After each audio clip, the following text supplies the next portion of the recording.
এসে আবার আমরা জীবন দিব। এই ছেলেটার গলার রক হিরিয়া যে কোনো সময় মারা যাইতে পারে। ছেলেটারে কন একটু কম চিল্লিয়া।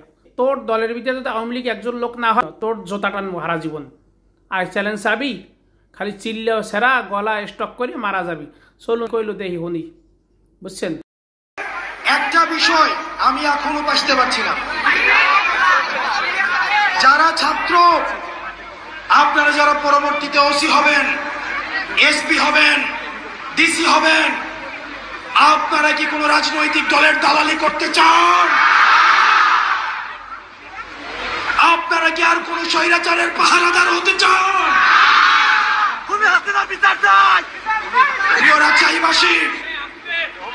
প্রিয় রাজশাহীবাসী, এই অভ্যুত্থানে যারা দাড়ি পাকাওয়ালা মানুষ কয়জন রক্ত দিয়েছে, আর যারা ছাত্র তরুণ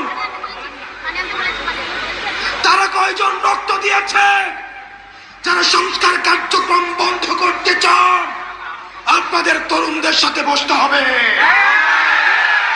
তাদেরকে জিজ্ঞেস করতে হবে যে তারা আর দাবেদারি করতে চায় কিনা। এই তরুণ সমাজ আর দালালি করতে চায় না, এই তরুণ সমাজ আর দালালি করতে চায় না, এই তরুণ সমাজ দাবেদার হতে চায় না, এই তরুণ সমাজ আর স্বৈরাচার হতে চায় না। সুতরাং যারা সংস্কারের বিরুদ্ধে অবস্থান নিয়েছেন আপনারা জেনে রাখুন, আপনারা এই তরুণ সমাজের বিরুদ্ধে অবস্থান নিয়েছেন, এই জাঞ্জির বিরুদ্ধে অবস্থান নিয়েছেন। দাড়ি পাকাওয়ালা মুরব্বীরা ফেল করেছে, বাবারা ফেল করেছে, তখন সন্তানেরা রাস্তায় নেমে এসেছে, বাবাদেরকে কাঁধে কাঁধ পেতে দিয়েছে রাস্তার মধ্যে যে আমি যাচ্ছি, আমার কাঁধে হাত দিয়ে দাঁড়াও। জেল থেকে বের হয়ে এসে কেঁদে কেঁদে বলে, আমার মাসুম বাচ্চারা,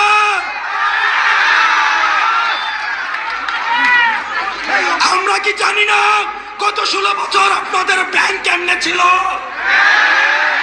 আপনাদের ব্যবসা কেমনে ছিল? আমরা সব জানি। কারে ভয় দেখান, আরে কারে ভয় দেখান? আমাদের হারানোর কিছুই নাই, আমাদের ব্যাংক নাই, আমাদের লুটপাটের ব্যাংক নাই যেটা আমরা হারাবো। আমাদের শুধু আছে ভালোবাসা মানুষের, আমরা সেটার জন্য রাস্তায় এসে আবার আমরা জীবন দিব।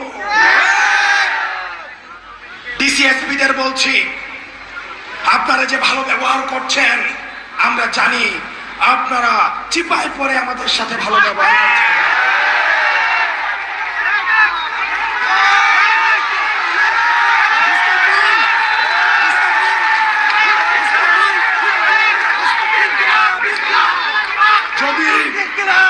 যদি হাসিনার পতন না হতো, যদি হাসিনার পতন না হতো, তখন এই ডিসিএসপিরাই গণভবনে প্রমোশনের জন্য লাইন ধরত।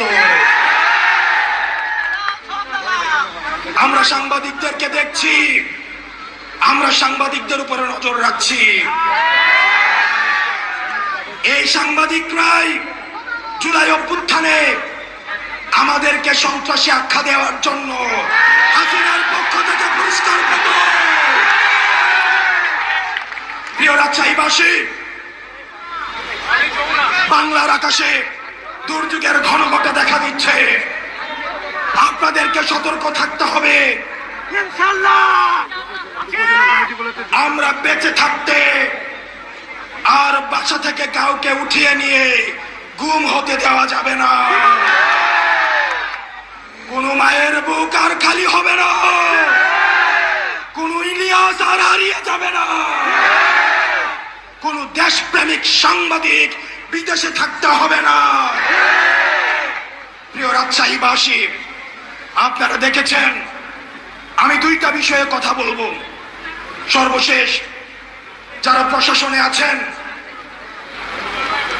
আপনারা যদি ভেবে থাকেন আপনারা ক্ষমতাপন্থী হবেন, আপনারা ভুল করছেন।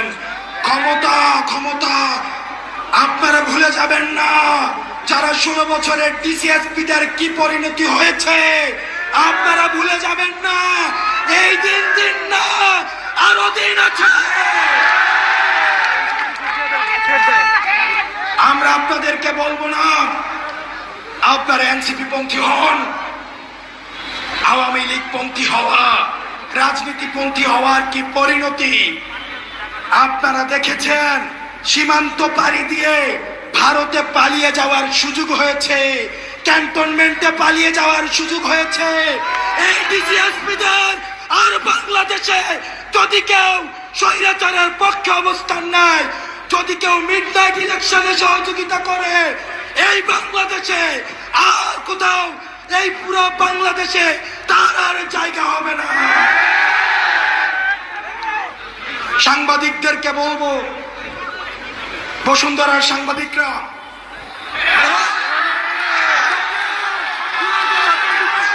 বসুন্ধরার সাংবাদিক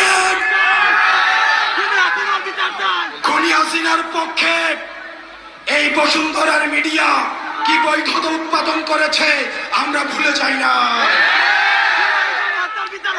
এই বসুন্ধরা গ্রুপের সাংবাদিকরা আবার নগ্ন হয়ে অপরাধের বৈধতা উৎপাদনের জন্য আবার নেমে পেরেছে, আবার আরেকটা একাকার ঘটাতে তারা ষড়যন্ত্র করছে।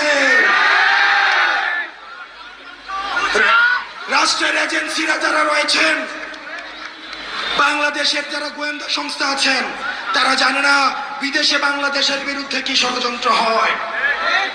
তারা জানে না বাংলাদেশের সার্বভৌমত্ব ঝুঁকিতে ফেলার জন্য কি ষড়যন্ত্র হয়। বিচার ছাড়া যদি ভোট পরিবর্তনের কোন চেষ্টা করা হয়, আমাদের বুকের উপর দিয়ে গুলি চালিয়ে যেতে হবে।